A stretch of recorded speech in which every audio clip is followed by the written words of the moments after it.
Listening plays an important role in daily life and academic environments because it is essential for people to maintain effective communication and learning. Innovative use of podcasts to support many kinds of students. The two student groups worth our attention are non-native English speakers and visual impairment. For the students of non-native speakers, they need to provide listening skills to help them learn and communicate better. Also, for some disability students, like blind or low vision students, they need to learn more knowledge by listening. There are many articles support that podcasts can provide students with learning assistance. For example, some studies show that the potential uses and benefits of podcasting in language learning and podcasting can solve the problem of reading difficulties. However, not every student is using podcasts right now due to the lack of attention in teaching, and some parents have not started paying attention to podcasts yet. From here, I'm going to give a general description of our design. First, our target audience is 10 to 15 years old students who are non-native speakers. Some of them might have visual impairments. For context, users can listen to one episode in the morning or before going to bed. Also, they can be used during their fragments of time, like commuting and exercise. Podcast is also a bonus in remote learning that helps students get new knowledge and stay connected.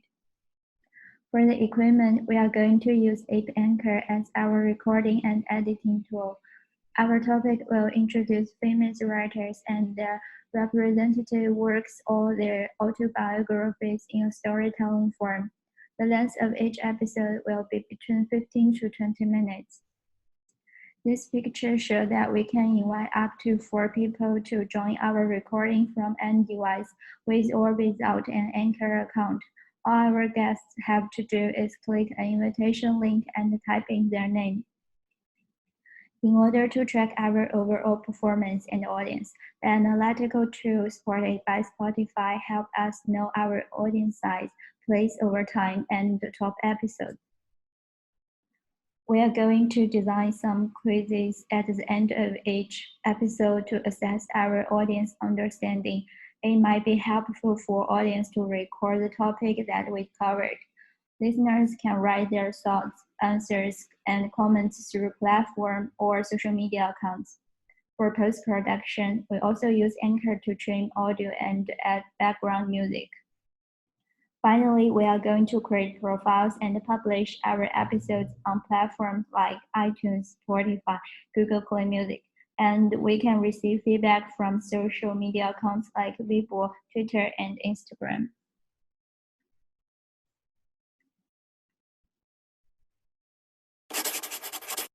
The three important features of our design. The first one is our topic feature. Our topic is about introducing the writers and their important works to our audiences, and it will also improve their English language skills. And also, we have comments and share feature, which allow our users to like, to save, or to comment on our episodes. We also allow them to send feedback to us via Twitter and Instagram. And the third one is the flexibility and convenience. Unlike the traditional classroom, our podcast will allow our users to listen to our episodes whenever the time, wherever they are, or with whom they're listening to. And there are two ways our users can use our podcast. The first way is for improving their English and literacy by building English language and literature knowledge for non-native English speaking youth and visually impaired children. Unlike the traditional classroom, we are going to provide totally engaging and different communication ways in our podcast episodes. And the second way is to build a supportive community. We will give our listeners a community in which to connect, to support each other within the context or podcast episodes. These are the literature that I base my conclusions on. The first one is by Wash. You evaluate their opinions, gather knowledge, share knowledge with one another, and then transform their existing understandings as learners in a constant process of personal and social development. And the second one saying that digital learning communities are characterized by the ideals and practices of a shared humanity, a profound obligation to others, boundary crossing, and intercultural exchange in which differences is celebrated without being romanticized.